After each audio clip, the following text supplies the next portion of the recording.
अभी होने वाले विधानसभा चुनाव में कांग्रेस व बीजेपी की पार्टियों के प्रत्याशियों के नाम की घोषणा को लेकर हर जगह लोगों में कई दावेदारों को लेकर टिकट मिलने की चर्चाएं चल रही थी।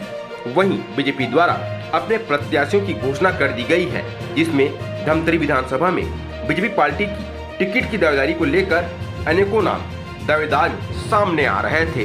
वहीं पार्टी द्वारा धमतरी में दूसरी बार रंजना डिपेन साहू पर भरोसा जताते हुए टिकट दी गई है, जिसे लेकर आज श्रीमती रंजना डिपेन साहू से एक खास चर्चा। पार्टी का मैं हृदय से बहुत आभार व्यक्त करती हूँ कि मुझ जैसे साधारण और एक छोटी सी कार्यकर्ता पर पुनः विश्वास जताकर यहाँ का अधिकृत प्रत्याशी बनाया है।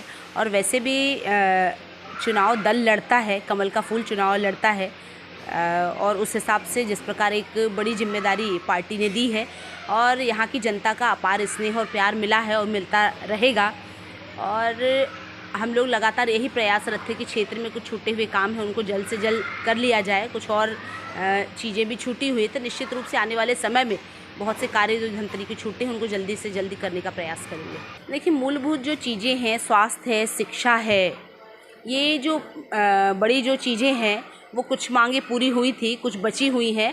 और हमारे वरिष्ठ जनों के मार्गदर्शन से धमतरी में जो हमारे व्यापारी वर्ग है या अन्य कोई जो वर्ग है उनको उनकी समझ में यदि और विषय कोई होगा कि उनसे छूटे हुए काम यदि हैं तो निश्चित रूप से उसे जल्द जल्द अभी आने वाले समय में करेंगे। कि 15 साल भारतीय जनता पार्टी की सरकार रही और निर्माण के बहुत काम हुए हैं, सड़क से लेकर बहुत सारे निर्माण कार्य हुए हैं। लेकिन आपने इन 5 वर्षों में देखा और मीडिया ने भी इस बात को स्वीकार किया। आए दिन आप देख रहे हैं social media, print media, electronic media में जिस तरह के विषय आ रहे हैं कि एक रोड का काम राज्य की सरकार नहीं करा पा रही है। मुख्यमंत्री आते हैं यहाँ पर, बड़ी बड़ी बातें करते हैं, घोषणा करते हैं और उनके कार्यकर्ता भी बड़ी बड़ी बातें करते हैं कि 4 दिन में, 3 दिन में, 2 दिन में बोले रोड की स्वीकृति मिल जाएगी। लेकिन आप देख रहे हैं जो मुख्यमंत्री जी ने स्वयं घोषणा की है वो जो बहुत ज़रूरी हमारे धमतरी के लिए है, उन रोडों की स्वीकृति नहीं हुई है, जबकि मुख्यमंत्री जी ने उसकी घोषणा भी करके गए हैं। ये जनता से जिस प्रकार का ये झूठ बोलते हैं, इनके स्वभाव में ये शामिल हो गया है और इस तरह का झूठ जनता बर्दाश्त नहीं करेगी। इस बार क्या विशेष मुद्दा रहेगा जिसे देखकर मतदाता आपको आशीर्वाद देकर ताजपोशी करे? देखिए, जनता के बीच हम जाएंगे और बहुत सारे विषय हैं इस राज्य सरकार की नाकामी को लेकर कि किसी भी लोगों के लिए किसी भी प्रकार की कोई योजना जो उनके लाभ के लिए हो या उनके सुख दुख के लिए जो भी सारी चीज़ें हो, कोई भी ऐसी योजना सरकार लेकर अभी तक नहीं आई है।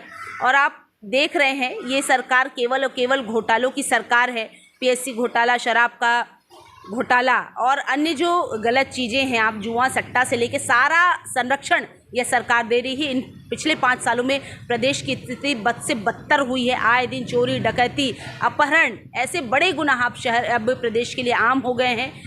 और सरकार के संरक्षण में जिस तरह के अनैतिक कार्य चल रहे हैं इसको जनता समझ चुकी है और जनता बिल्कुल तैयार है कमर कस के कि इस बार फिर से भारतीय जनता पार्टी के कमल की सरकार बनाना है और कांग्रेस को भगाना है।